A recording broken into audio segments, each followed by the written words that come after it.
Monday morning video like பண்ணிக்கோங்க, சேனலை subscribe பண்ணிக்கோங்க. நைட்டு 1 o'clockலேருந்து 4:30 வரைக்கும் பாப்பா தூங்கவே இல்லை. சும்மா பேசிட்டு அது இதுன்னு சொல்லிட்டு விளையாண்டுட்டே இருந்தா. இப்போ தான் அவளுக்கு லைட்டாக அந்த வாய்ஸ் லவுடாக பேசுகிறது, உளறது இந்த மாதிரி பண்ண ஸ்டார்ட் பண்ணியிருக்கா. ஸோ நாங்களும் அதை ஸ்டாப் பண்ண வேண்டாம்னு சொல்லிட்டு அப்புறம் விளையாட்டதை பார்த்துட்டு நைட்லாம் தூங்கவே இல்லை. காலையில் எந்திரிக்கும் போது 9 o'clock மேலே ஆயிடுச்சு. சரி, இதுக்கு மேலே பிரேக்ஃபாஸ்ட் சாப்பிட்டோம்னா அப்புறம் அவசரமாக இருக்க மாதிரி இருக்கும் அப்படின்னு சொல்லிட்டு மின்ட் வாட்டர் மட்டும் வச்சு குடிச்சிட்டு அதுக்கப்புறம் பாப்பா கூட கொஞ்சம் நேரம் விளையாண்டுட்டு இருந்தேன்.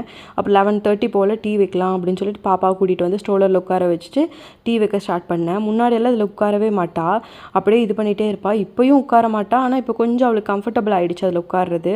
ஸோ அப்படியே டீ வச்சு குடிச்சிட்டு அதுக்கப்புறம் கொஞ்சம் நேரம் அவள் கூட விளையாண்டுட்டு வெளியெல்லாம் போயிட்டு அதுக்கப்புறம் மறுபடியும் அவள் சவுண்டு போட ஆரம்பிச்சிட்டா. அது ஊன்ட்டு இப்போலாம் தூக்கத்தில் கூட ரொம்ப கத்திகிட்டே தான் இருக்கா. எதனாலனே தெரியல. மேபி வாய்ஸ்க்காக அப்படி இருக்கோ என்னமோ. இன்றைக்கி எங்கள் வீட்டில் லஞ்ச் சப்பாத்தி வித் தக்காளி சட்னி.